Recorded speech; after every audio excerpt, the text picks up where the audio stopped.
মা, তোমার যদি শ্বশুর বাড়ি আর বাপের বাড়ি থাকে তাহলে তোমার বাড়ি কোনটা? আর তোমার যদি এই বাড়িটা নাই হয়ে থাকে তবে তুমি এখানে কেন থাকো মা? আমার ছোট্ট 6 বছরের মেয়ের মুখে এই কথা শুনে আমার সারা জীবনে জমে থাকা রাগটা আর সারা জীবনের কষ্টটা হুড়মুড় করে বেরিয়ে আসতে চাইলো। সবে স্কুলে দিলাম তাকে। ইদানিং সে অনেক কিছু জানতে চায় আমার কাছে, প্রশ্ন করে সব কিছু নিয়ে। দুটো সিজারের পর কোমরটা আজকাল ধরে ভীষণ। ভারী কাজে হাঁপিয়ে উঠি। কাল ননদকে দেখতে এসেছিল। অনেক কাজ আর রান্নায় আজ সকালে উঠতে পারছিলাম না। তখন শাশুড়ি গজগজ করছিল। শাশুড়ি মা বলছিলেন, এটা তোমার বাপের বাড়ি না যে এত বেলা পর্যন্ত তুমি বিছানায় কাটাবে, এটা তোমার শ্বশুর বাড়ি। মেয়ে একথা শুনেছে, তাই তার এই প্রশ্ন। কালকের এঁঠো থালা বাসন একটা গামলায় ডুবিয়ে একটা থালা নিয়ে ঘষতে ঘষতে মেয়েকে বললাম গিয়ে ঠাম্মির কাছে জিজ্ঞাসা কর।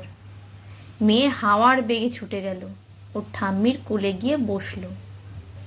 ওদের কথাগুলো আমি রান্নাঘরে বসে শুনছিলাম। জানি মেয়ের প্রশ্নের উত্তরগুলো যখন দিতে পারবে না তখন বলবে মা শেখায় আর কি। মেয়ে বলল, ঠাম্মি এটা আমার বাড়ি। হুম। তোমার বাড়ি, বাবার বাড়ি? হ্যাঁ। দাদুর বাড়ি? হ্যাঁ। তোমার বাড়ি, বাবার বাড়ি, দাদুর বাড়ি, পিসিমণিরও বাড়ি। হুম, তাই আমরা এখানে থাকি, তাই না ঠাম্মি? হ্যাঁ, আমাদের বাড়িতে তো আমরাই থাকবো, তাই না? আচ্ছা ঠাম্মি, এটা মায়ের বাড়ি না হলে মা কেন থাকে? তোমার মা কোথায় থাকবে? তোমার মা এখানেই তো থাকবে। তাহলে মা এখানে থাকলে মায়ের বাড়ি নয় কেন এটা? এত কথা কে শেখায় তোমায়? তোমার মা? মেয়ে জানে না এ কথার উত্তর কিভাবে দিতে হয়। তখন চকলেট দেখিয়ে বলে, যাও দাদুর কাছ থেকে চকলেট নিয়ে এসো। আমি দীর্ঘশ্বাস ফেলে থালা বাসন আবার ঘষতে থাকি। চোখের সামনে যেন ছোটবেলাটা ভাসতে থাকে ঝাপসা হয়ে। আমি আর আমার 2 ভাই কত মজা করে উঠোনে খেলতাম। মা চিড়ে ভাজা দিত সবাইকে ভাগ করে, আর আমি বেশি পেতাম, কারণ ঠাম্মির ভাগের অর্ধেকটা আমার অধিকার ছিল। আমি ঠাম্মির সাথে থাকতাম।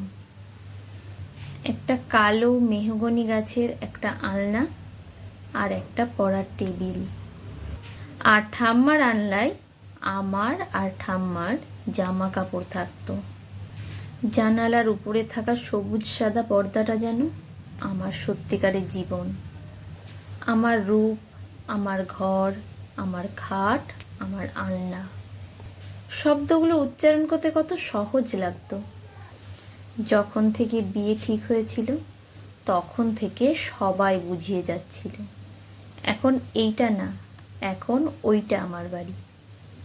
যেখানে শাক দিয়ে ভাত খেলে বাপের বাড়ি এসে বলতে হয় মাছ বা মাংস ছিল। আমি অবাক হতাম না, কারণ মাকে কখনো মামার বাড়ি গিয়ে খারাপ কিছু বলতে শুনিনি।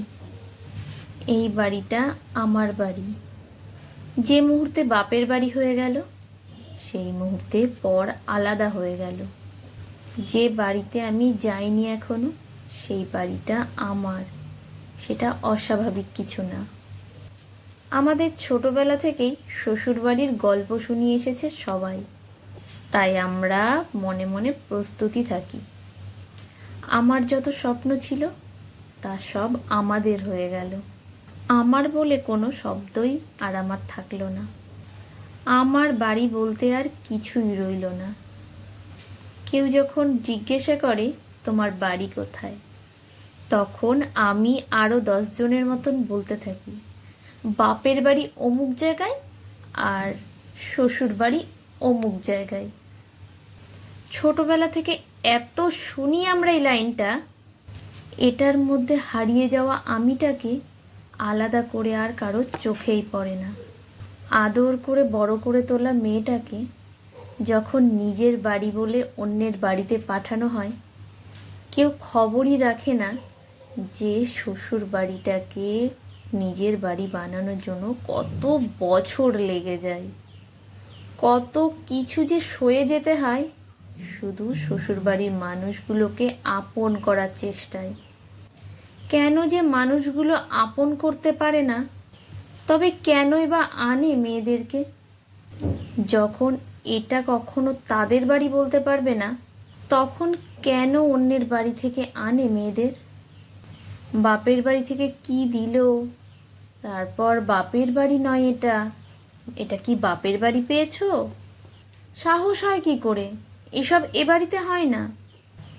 বাচ্চাদের শান্ত করার জন্য যখন ঠাম্মি দাদি বাচ্চাদেরকে খেলার ছলে বলে, বের করে দেবো মাকে, এটা আমার সোনার বাড়ি, তোমার মায়ের না, কথাগুলো প্রতিদিন নিত্য জীবনে এতবার শুনি, একসময় আর আলাদা লাগে না। ওদের হয়তো বলতে, কিন্তু যে শোনে তার বার লাগে। বাপের বাড়ি যখন কোনো অসুবিধায়, অসুখে, বিসুখে, আর্থিক সাহায্যে তোমায় লাগবে, তখন হয়ে যাবে এটা তোমার বাড়ি, এটা সবার আগে। ওটা বাপের বাড়ি। বাপের বাড়িতে মেয়েদের অত খবরদারি ভালো না। বাপের বাড়িতেও তুমি অতিথি, দু একদিন রাখার জন্য কত জোর করে ওরা, কিন্তু তোমার কোনো জোরই তখন আর খাটে না। কখনো বিপদে বা কখনো রাগ করে প্রথমে আশ্রয়ের জন্য আমরা যাই মেয়েরা বাপের বাড়ি। তখন তাদের প্রথম দায়িত্ব হচ্ছে আমাদের বোঝানো, ওটাই আসল বাড়ি, ওখানেই মরতে হবে, থাক কিছুদিন, তবে ওটাই তোর আসল জীবন। বড় স্বাভাবিক, ভালো কথা। কিন্তু তুমি নেই সে বাড়ির আর কোনো কোনায়, কোনো অস্তিত্বে আর। বড্ড স্বাভাবিক, অদ্ভুত ব্যাপার। শ্বশুর বাড়ি থেকে বাপের বাড়ি কাউকে নিমন্ত্রণ করলে বলবে, তুই কেন করছিস, ওরা তো করলো না, তুই তো আমাদের মেয়ে। তারপর আবার যখন বাপের বাড়ি থেকে যখন শ্বশুর বাড়িতে কোনো কারণে নিমন্ত্রণও করি, তখন বলবে, তুমি কেন করছো, কই ওরা তো করলো না, তুমি তো আমাদের বাড়ির বউ। এই কথাগুলো সাধারণ পরিবারের বড় সাধারণ কথা। মেয়েরা এক সময় নিজেই ভুলে যায় কোনো প্রশ্ন করতে। মেয়েরা এটা ভাবে আমি কোনো বাড়ির মানুষ তো। সবার ভাগ্য এক হয় না, সবাই নিজের বাড়ি পায় না। আসলেই বাড়ি পায় না, পায় মানুষগুলো। যে শ্বশুর বাড়িতে মানুষগুলো আপন হয়, সেই বাড়িটাই নিজের হয়। আর অধিকাংশরাই সবটা দিয়ে এটাই পায় যে এই বাড়িতে সব চলবে না, এটা তোমার বাড়ি না, তোমায় কথা শুনে চলতে হবে। আমি, তুমি সবাই প্রশ্ন করতে করতে ক্লান্ত হয়ে গিয়ে ভুলে যেতে শুরু করি প্রশ্ন করা। সবই যদি আমার বাপের বাড়ি আর শ্বশুর বাড়ি হয়ে থাকে, তবে আমার বাড়ি কোনটা? আর আমি কেনই বা থাকি এখানে? কেন জীবনে সমস্ত সুখ আহ্লাদ সব শেষ করি পরের বাড়ির জন্য? আমার বাড়ি কোনটা একটু বলতে পারবে তোমরা কেউ? নমস্কার।